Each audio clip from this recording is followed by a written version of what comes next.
Yeah, if we get, So here's. yeah, you can show them.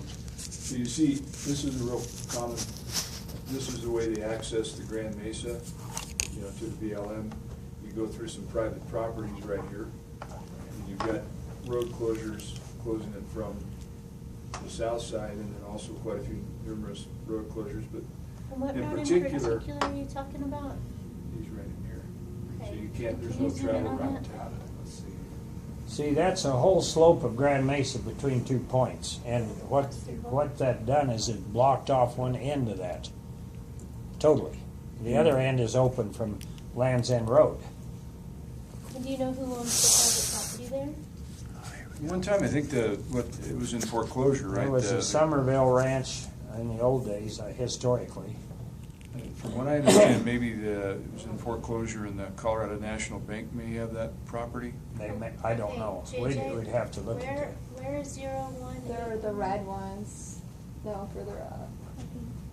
Yeah, see, we come in from here, and you can see that once you funnel down to here, that all of the roads are closed going this way. Okay. There's private property though. Right. We don't have legal public access through there. Oh, okay.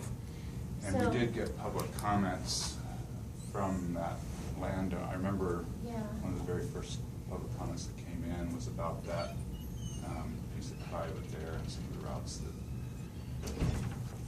were shown during the draft. After Okay. the draft, I remember, I think we had maybe some of these showing as open and you had access across the private. Does that mean that the landowner does not have access to his own land then, because you closed the Nope. gate? No, because there's, I think, roads going right up to, but there might be right-of-ways, although those ones I would guess wouldn't have, but there's a lot of braided roads in there, so they're Yeah. probably using some of the gray roads Yeah, you that see are that private. 0127 is a pretty good, it's a road that, you know, one part of it's BLM, then you got the private, then BLM again. So universally in our plan, when we had private property, my laptop. where the private property crossed, we don't have public access through those areas. And so we are not showing routes open beyond private property unless the private property landowner is willing to work with us or the county or some other entity in providing public access. In this case, the private property owner specifically said that they did not want those routes showing as open through their private property. Yeah, so the concern that the agency has with that, I mean, we absolutely don't want to encourage trespass. There's some areas that, I mean, I've been in where you end up on it somehow, some way through BLM, but then the way out carries you across private property. And so in those situations, you're almost encouraged to trespass because it's a route there. And so and then when we got the landowner who's telling us that the only way to access this is across their private property, and then you got a route there, the agency has to respond to that. I mean, we can't go and claim eminent domain across somebody's property Yeah, for a understand. route. Now, we certainly work with the county, CPW, anybody that can get if they can get a route, some type of access route across there, then we'll be glad to work with them. And a lot of these are determined closed pending mitigation, and the mitigation being access. So it's in writing. We're putting in here in the route designations on many of these. I don't know about this specific one, but if it's a route that goes across private property. What kind of concerns me, though, is in Colorado, I don't know about other states, because I mean, this is where I live. Well, we're only concerned about Colorado right now. So, you know, in all my years of travel, whether you're going out in the oil patch or whether you're, just going out recreating, you have the signage and it says, okay, you're on private property, please respect it. But you access through the private property, and then you go out into the BLM. Yeah, that's the private landowner is granted access. Right.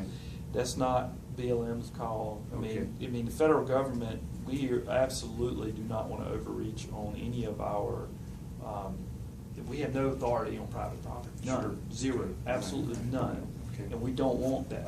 We do not want to interfere with any private person's rights. Sure. And we believe that by doing that we are interfering with private property rights. Sure. By leaving those open when the private property owner has told us they don't want them left open. Well, see, though, We the want to signage- respect those private property rights. Signage direction now, it says, okay, you're entering private land. Yeah, I love it when I see that, because I'm a big hunter. There's some areas Right. up on the Uncompahgre that are like that. This area that I really like to turkey hunt. Sure. And it says, you know, you're entering private property on both sides. In Right. fact, it's like that in Escalante Canyon. Right. On Dominguez Escalante, place of turkey hunt and duck hunt up there. And I love that, because I mean, Sure. they're saying, hey, don't hunt here. Hey, I don't want to hunt on your private property. Sure. But I still want to be able to get to where I want to get. Right. And it's super awesome when private property owners do that, but we can't make them. SUWA is the case. SUWA versus BLM was the case where we were told by the courts that the BLM cannot make those RS 2477 designations. It's for the court to make that. Southern Is this a Wilderness state level Society. court? Southern Utah Wilderness. Yeah. Huh? Oh, I was trying to remember the group's name. How long? Southern Utah I Wilderness remember, Alliance. yeah. Yeah, and so we can't make that determination. And when you start talking about private property rights in the federal government, I mean, we absolutely do not want to interfere and overreach our authority, which is on Sure. that federal property. Well, with not the on signs, any property. who put up the signs? In those situations, usually it may be the CPW, it may be the private property, it may be the county. I mean, a lot of them are different, because we'll get these easements, or a CPW will get an easement, or the county will get an easement, but it's up to them. We, in most cases, can't get an easement, and really prefer not to, because we do not want to overreach. I mean, we're super sensitive to that. Right, so- Any interpretation of federal overreach. So the way we're accessing that today, we're not trespassing, correct? Because, I mean, the landowner has said, okay, you can go through In the my situation property. that you described, Right. that is accurate, yeah. Right, so, And there's a okay, place will of- that change? Well, on some of these, if the landowner's willing to, absolutely, but it's up to the landowner to do that. Okay, And so Get you to be a wouldn't public- have a BLM ranger out there saying, hey, you can't go past here? What we're doing is we're designating it, in this specific case, it looked like it was closed. Was it closed pending mitigation? I don't know if it's pending mitigation, Okay, we so- have to look.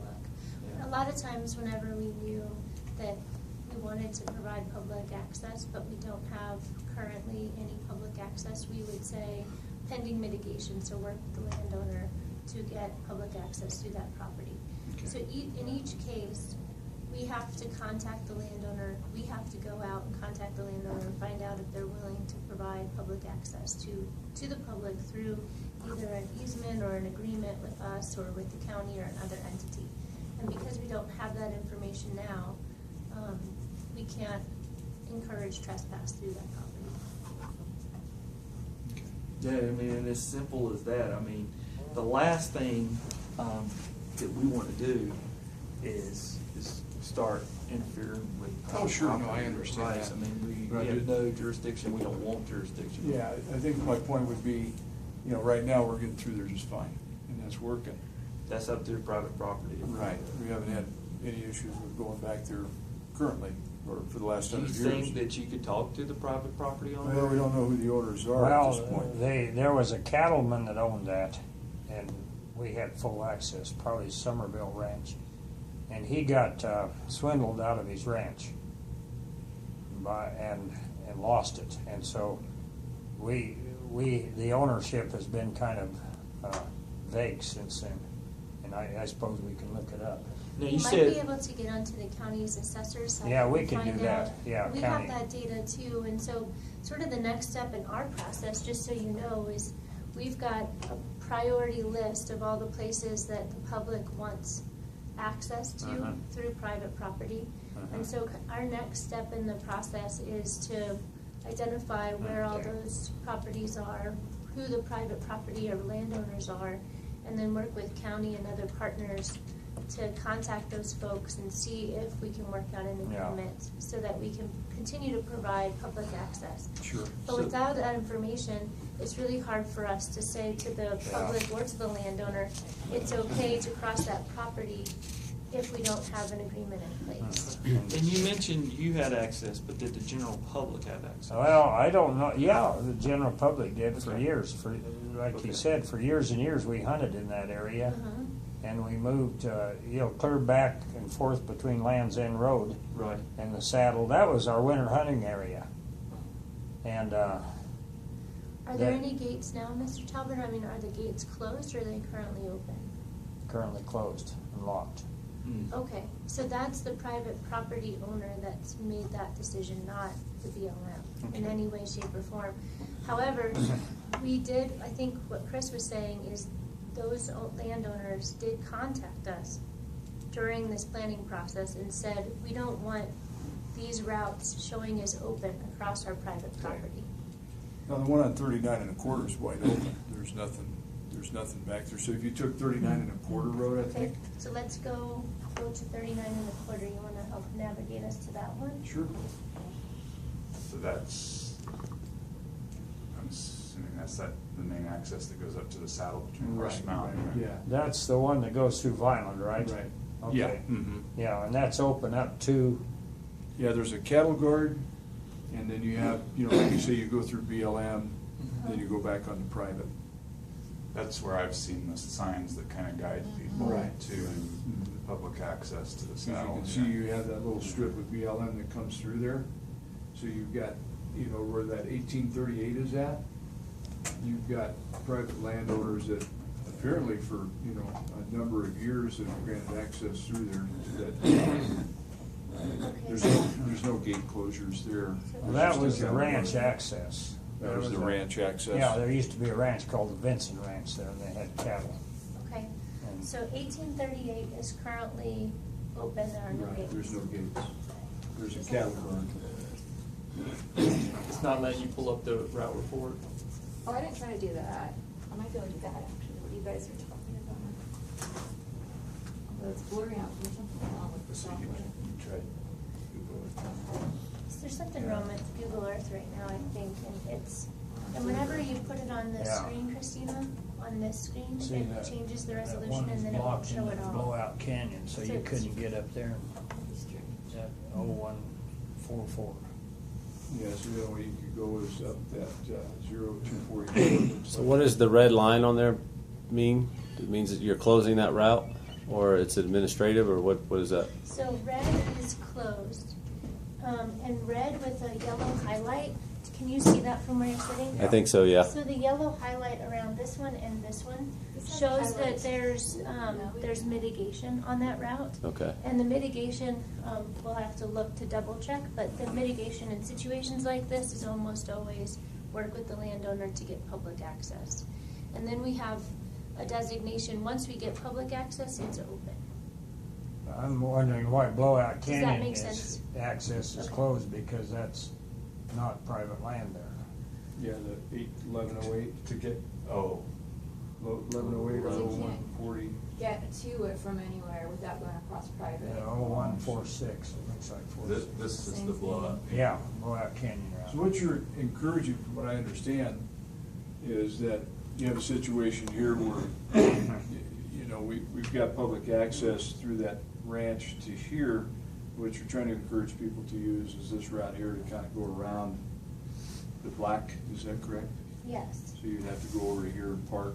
Right, and in this case where there's been that long-standing, access that the landowner has allowed, and like Michelle said, in every case where we've got private property blocking,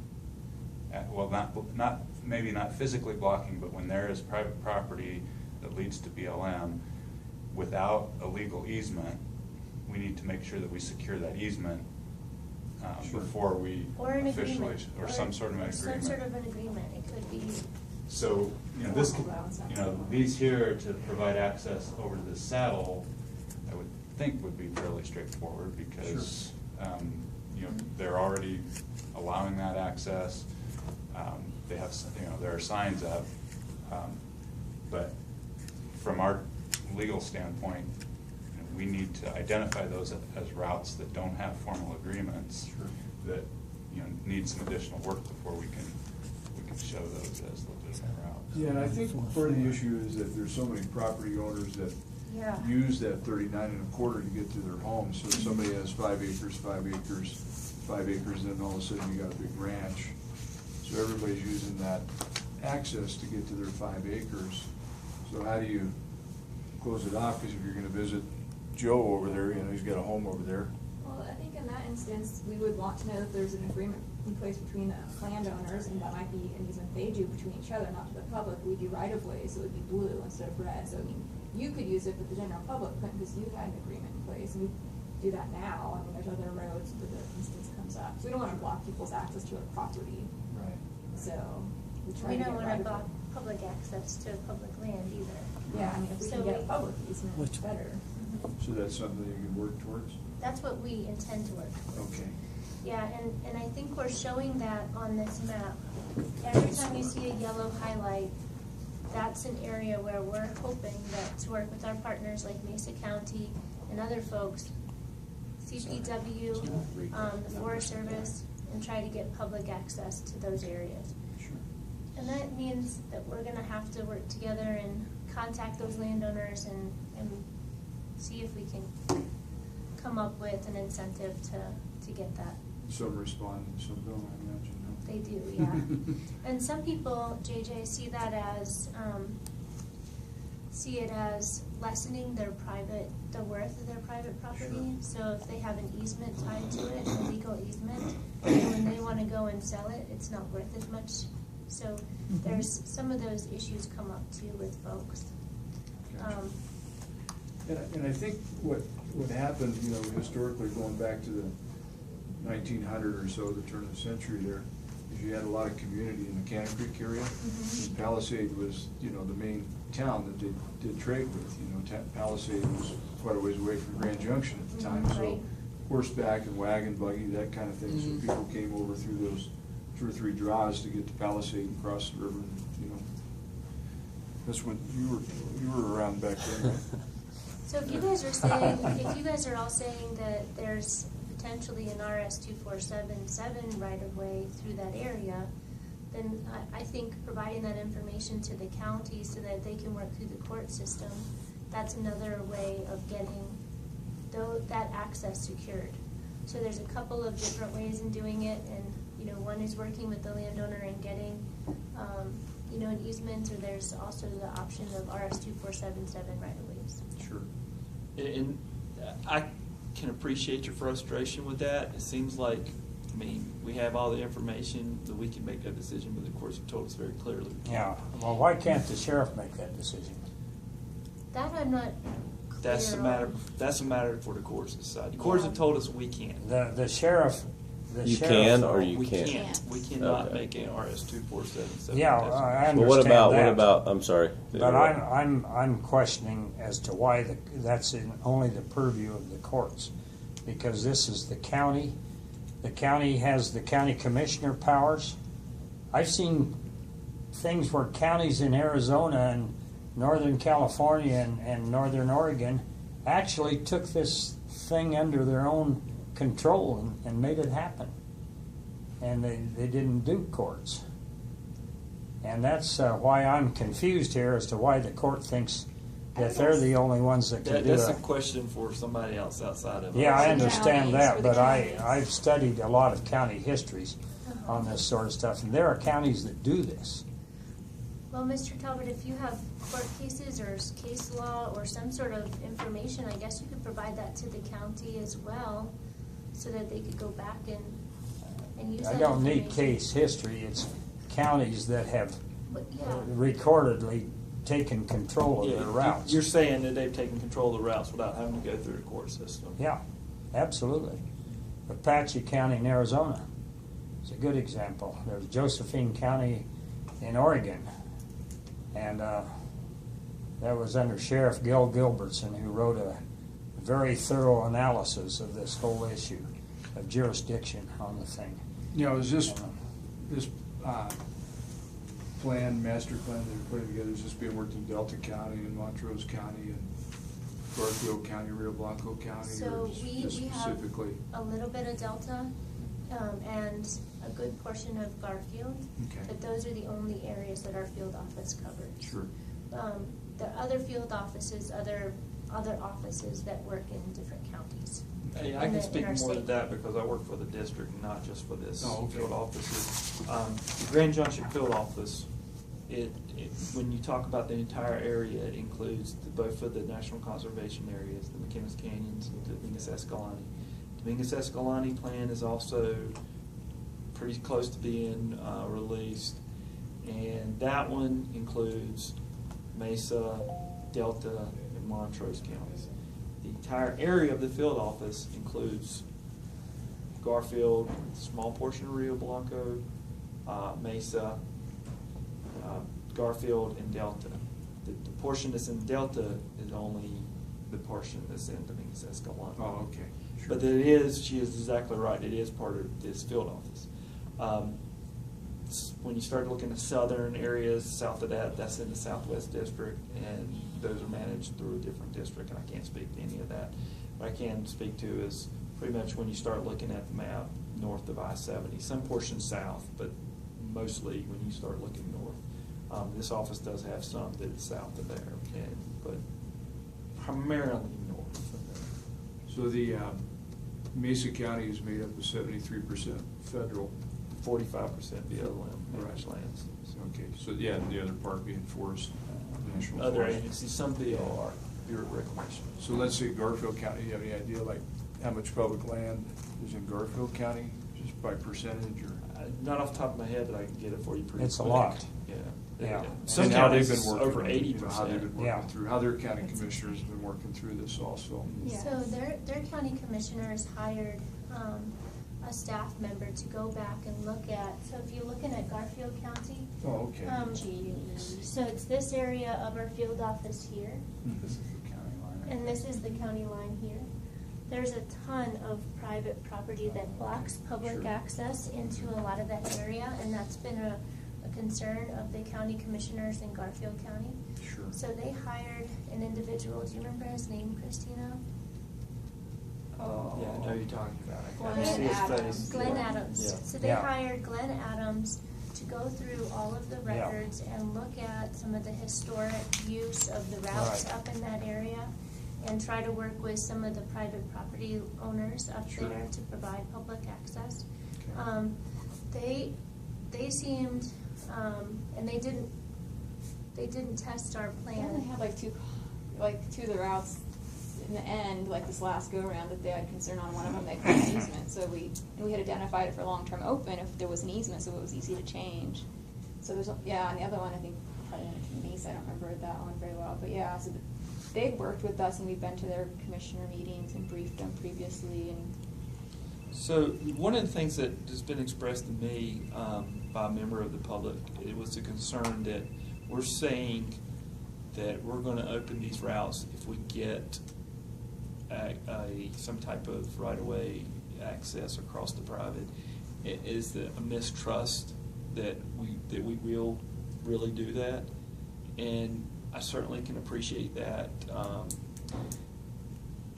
But we're putting it in writing. We're putting it here on the route reports that if our computer was operating properly, you would be able to see that on some of these, when they're highlighted like we talked about, that, but I want, before you go from that map, I want to show you something. But we're saying that if we can get access, then we'll open that. But I want to show you a couple of trends that I've noticed. I get to see this from the big picture of the entire district. One of the trends that we've seen is like this area here in Garfield County is going to be the area that's blocked by private the most. This is the area that one little acre blocks off a bunch of BLM managed land the most. We see some of this area up in here. We see some closures because of cultural. There's some cultural resources there. Some of it also is in the Palisade watershed, which is a big deal that they'll have, in some cases, only open during hunting seasons. Down here, we see a lot of redundant routes that south of Gateway that were created during uranium mining. Sure. Where they all they did is they drove through with a tracked vehicle and they said, okay, I'm gonna drop my bucket here and look at the soil, see if I have any type of uranium possibility there. And I mean, they're literally zigzag Yeah, I like this. understand. And you couldn't even find them. I've actually driven up there with my girls on the weekend in my own personal vehicle, and I couldn't find some of the routes. But because there was a disturbance there, we visually could tell there was a route, so we had to call it a route and then close it, which inflates our numbers greatly. That's been one of the trends there. Out here is an area that we're looking at deferring a lot of decisions. CPW expressed a lot of concerns over having some continued non-fragmented pronghorn habitat. The county, you may have heard of the 352 miles that the county had objections with. Most of those areas out here, we've said, okay, we're going to defer a decision on that, which the main issue why we were looking at closing them was to eliminate that fragmentation. And so I just want to kind of give you some ideas of some of the trends that were predominant in different areas while we had this map up. Sure. And like zones E or G, like that one, we did identify a lot of them because of the private issues, the potentially being open if there's easements in place, and there's a lot highlighted in those because there's a lot being blocked by private. I mean, those are long routes, but. And again, I suggest if you guys are interested in Garfield County that you contact Mr. Adams, because he's got all of that research done, and he's been really good to work with, and I'm sure he'd be really happy to talk with you guys about some of the Good stuff idea. that those Yeah. commissioners are doing and how they're working with us, and I think and the landowners too up in that area to try to get public access. Before we go from this, can you give me the names of those counties you were talking It's about? Apache, Arizona. Okay, and Apache Josephine. County, Arizona, Josephine County, Oregon, and I could call you up and give you some more names. but Please. I would I'd like to give you a card or understand. something and. Yeah, there was Okay. another case, I Before we think leave. up in, I think it was Idaho or Montana in 2013 where the county commissioners went out and actually opened the road. Okay. And this isn't a Utah one, I know that was sort of a recent one. But there was one up there where even the state attorney general got involved in a lawsuit with the federal government Okay. over that situation. I'll find the case and maybe we can forward it Yeah, I'd to like you. to. But and anyway, at the end of the day, that got settled, and the road stayed closed. But there was some sort of agreement, which I cannot. It wasn't published of what happened. So I'd like to find out what the agreement was with the federal government and the state, because I think that's probably the most recent precedents being set on a county road and the federal And you don't government. know if it was a private property issue getting access? from No, the it state? wasn't. It wasn't a private And you property. said it was a county road, Mm-hmm. so it This was is, the county had an easement. yeah, they that's why the county commissioners actually drove out there and removed, Yeah. Oh, It's a opened the pretty road. common name in Okay. Carolina. And so it created the lawsuit. Yeah. So it's probably one of the most recent ones that I've found. okay. But it was Well, very then intriguing of trying to follow the trail, because then it just Sort of dead-ended. it just said we came to an agreement, the road's going to stay closed, and no idea what transpired in the courtroom on that one. I couldn't find any documentation. In our travel plan, universally, we left county roads open. So, Okay. so we worked with the county way up front years ago and sat down with them and got their county road data. So the roads that they claim to be county maintained, roads that they routinely maintain, 100% of those we left open. Then they had another category of roads that they gave us, they called county vested interest routes. Those vested interest routes, all but 3 miles in our field office we left open. And we work with the county, we think that the 3 miles is a mapping error where our road doesn't really overlap with their road, but we have the same road open, it's just over a little bit. So we're pretty sure in working with them that we've done, what they've asked for. Yeah, And I know then- the one that was controversial here recently in Yeah. Mesa County was the Land's End, not Land's End, but going up to Glade Park, with the private property owner. And see, I think that's. 21.5. That was the original road to Glade Park for And years. I don't think that's. It was a county related, That was a county yeah. decision, Yeah, not a that's- BLM yeah, decision. that's not a BLM. That's So, Yeah. yeah, you're right, that was controversial, got. I don't know if it's still even in the It- courtrooms or I'm pretty sure not. it's still- I think it is it, yeah. Yeah, it's still not open. I just got a text indicating that most of the routes that we talked about up here, the 1839 and 127 and 89 and 2477, 21. they're all on a 1962 U.S. Geological Survey topographical map. I don't know if Okay. that helps any. And I think that's what you guys would provide to the county, and then that would be something we work through the court system, and that would help, I think, achieve securing access across private property. Okay. Right. And then what's the agreement with the Palisade watershed? That's all on BLM, right? Well, the one where you're talking about, if you're talking about Rapid Creek. Right, Rapid yeah, Creek, we so go to the lock there's, gate. right, it's open during hunting season, but that's through a easement, if we're talking about the same Right, one. mhm. It's through Right by easement you, through water. CPW, where they grant access during hunting season. That's the town of Palisade actually owns that property. As you're coming in, because I'm very familiar with it. We do Sure. burns up there every year. We're trying to reduce fuel load in Palisade watershed, and that's one that the town of Palisade has indicated their desires on. We obviously are going to defer to them on that, and we've done exactly what the town of Palisade has wanted us to do on this So situation. you can walk through and you can ride horseback, and then the gate opens, I imagine, during archery season? October 1? It's the rifle season, I think. Rifle I season. think it's open during our. It's not open during turkey season. I'm a big turkey hunter. and- Sure. And, but during that hunting season, it is open. And, So you can go all the way up to the watershed to where Palisade has signs posted. I haven't been up you there. you actually go all the way through there. It's on the BLM. Okay. There's several lakes up there, and it gets you around a fair amount up there. There's a lot of area you can cover, but it's Some only good hunting access. Yes.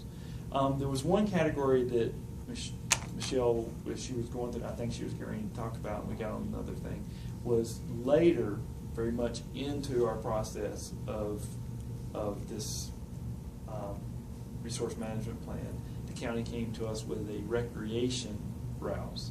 They called them recreation vested routes.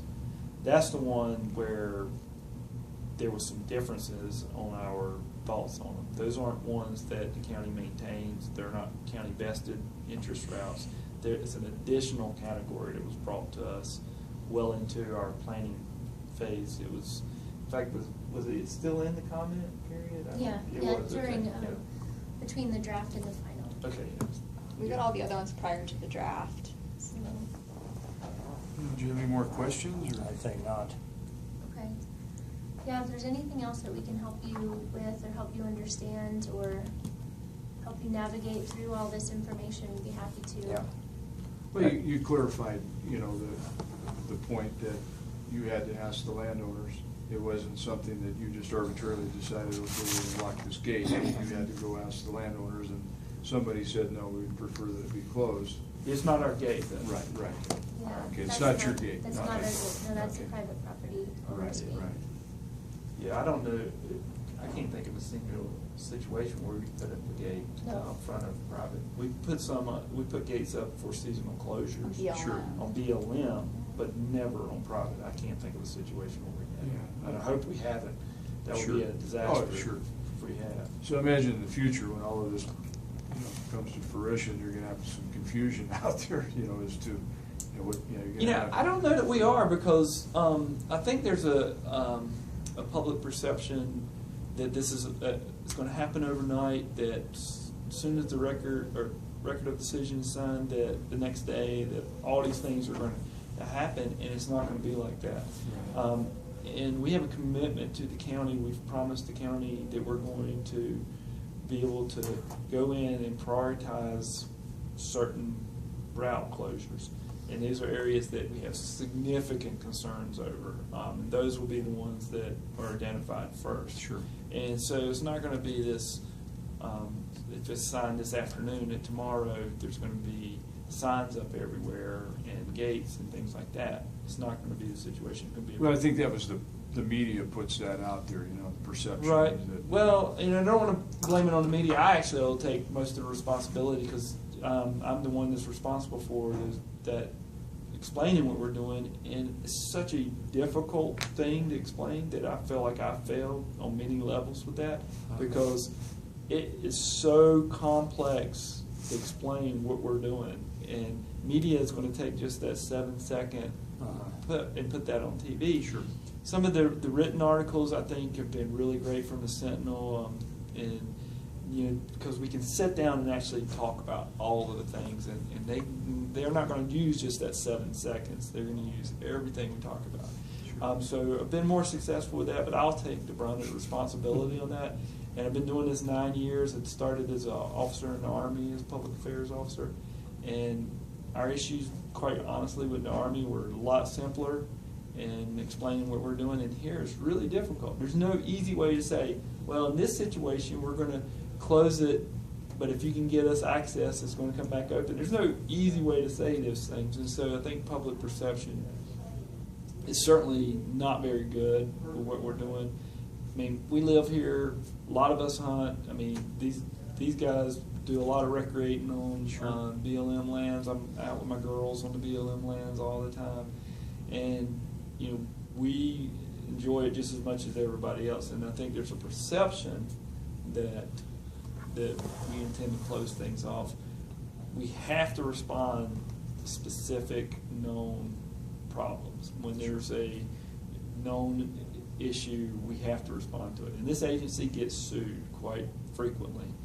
And if there's certain things that we don't respond to, we know we will get sued. I mean, if we got a route that's running over top of threatened and endangered species of plants, we know we will get sued. We have to respond to that. And a lot of these routes were created with no consideration for any of this because people didn't, frankly, know about it. They weren't thinking about it. That guy that's looking for million for uranium exploration wasn't thinking, okay, is this route going to erode really badly? He was thinking, where am I going to look for my uranium? And which was completely reasonable during that time. And now those routes really don't work. And so we see situations like that all the time. And I think the one thing that the public is not going to believe us when we say this, but we intend to create routes. So when we get past this point of sign a record of decision, we will be creating routes. We will create routes that are sustainable. We will create routes that will get people where they want to go. But I think if I were to tell people that right now, they would not be very likely to believe. We get a lot of issues in northwest Colorado, like with what we met last week on Friday with Sally Jewell and Neil. With the on the Colorado coal issue, you got a situation where public comment was left out. So now you have a lawsuit between Wild Earth Guardians, and so the coal lease is put on hold. Yeah, it's hard to trust us. Yeah. I can understand. No, I why. mean, I appreciate you working with us, though. We met with Sally the other night, and she explained the situation, and, the federal government or us, all of us were being sued because of lack of public comment. Put the whole situation on hold. That's the reason why I haven't said in the media that we're going to, very often, that we're going to continue to work and build trails, because I really don't think people would believe me. And I think it would cause a lot of people to have even more questions about us. But we absolutely it would just intend to cloud do that. the issue. Yeah, Yeah. but we are Yeah. absolutely going to be committed to that. But we're going to do it in a more sustainable, sensible Yeah. manner where hopefully we can meet the recreation objectives. Okay.